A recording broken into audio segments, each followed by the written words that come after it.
my name is Rebecca from the Glitch Stitchery. Today we have our June Paradise Fibers opening. Mine is a little bit late because my original package did get lost in the mail. It's not Paradise Fibers' fault. It's not really the post office's fault either. It just happens. So my replacement came. It's in a tie-dye bag. And I'm pretty sure it's a dye project. So once we get it open, I can start working on the dye process and we'll film that as well. So let's get started. Let's see. Do I need scissors for this? I don't know. Just in case. And I'll admit, I do know pretty much what's in here because I watched Fiber Love Diaries video. I couldn't help myself. But I am still excited. Alright, so we got this baggie, and my papers that are a little bent up, but that's to be expected. Alright, June 2021, ice dyeing, featuring radiant silk and acid dyes.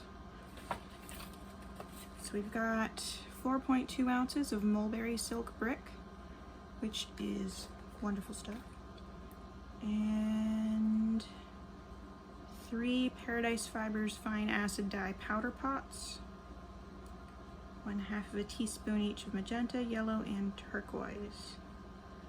And then, you know, sticker, stitch markers, mango passion fruit tea. Alright.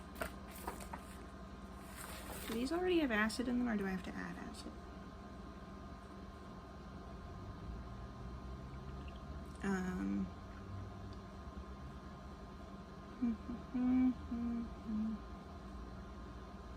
Okay, I have to add acid. This is white vinegar. I'll probably do citric acid. It's just a little easier for me to use.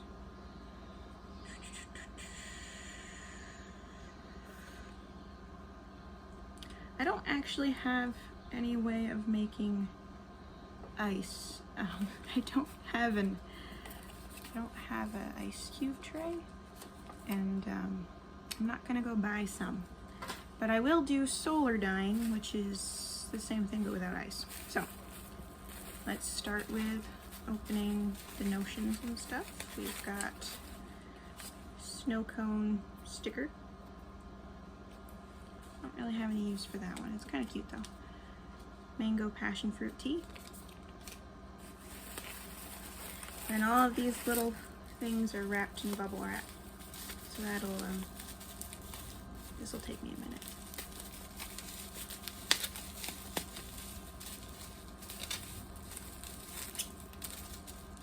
There's the open side. There it is. Alright, I'm assuming this one's turquoise.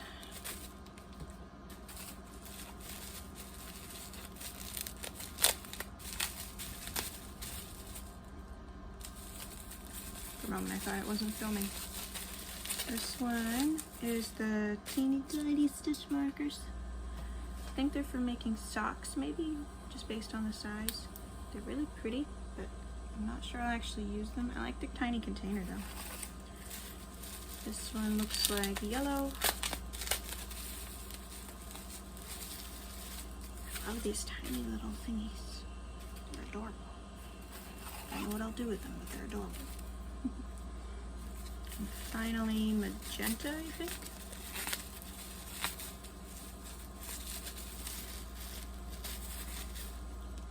Yeah, probably. There's a little bit of dye on the outside of this one. So if you haven't opened yours yet, you might want to wash your hands after, just in case.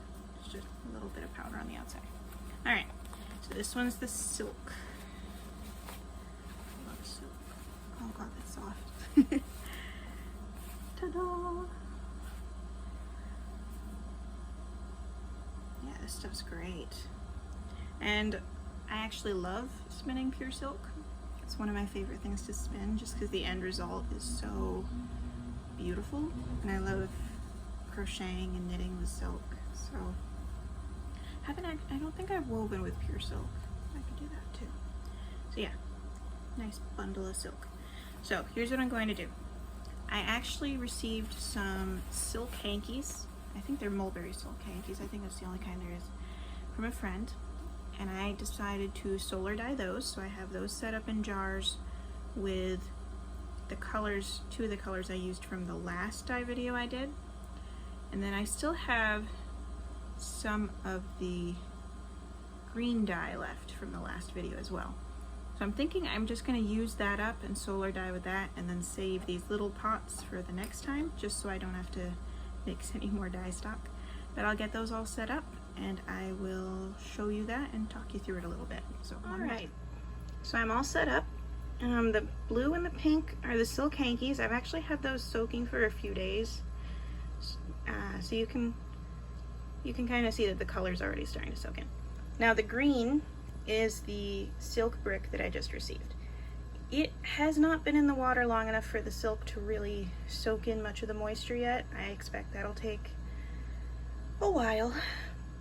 Anyway, it's not really hot or sunny enough today for the solar dyeing to technically work, so I'm probably going to be leaving them out there for a few days and checking on them again in the weekend.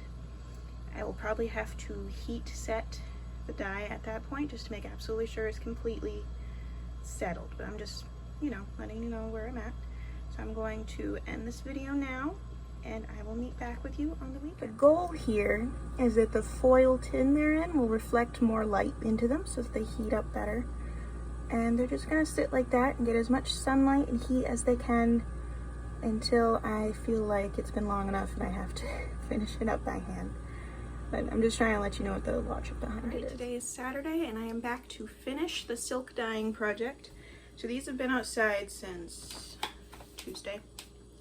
The thing is, it has been very overcast and rainy for those days for the most part.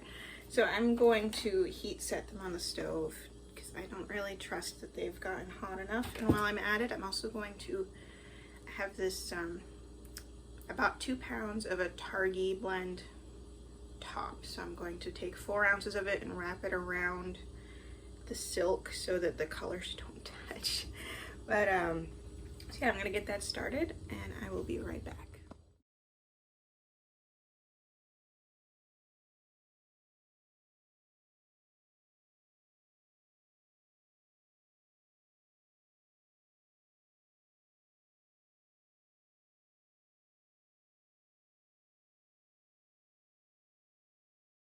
Alright, the dye job for today is done. Let's see. A little bit of the dye did mix between them. So the green is totally green, but I got a little bit of green on the blue and a little bit of blue on the pink. Not really a big deal. I love how the Targhee blend came out. It's really pretty. So these are just going to sit in front of the fan and dry for probably a couple days. In front of the AC, but I usually have it on fan for this. And then they'll be all set to spin. Thanks for watching.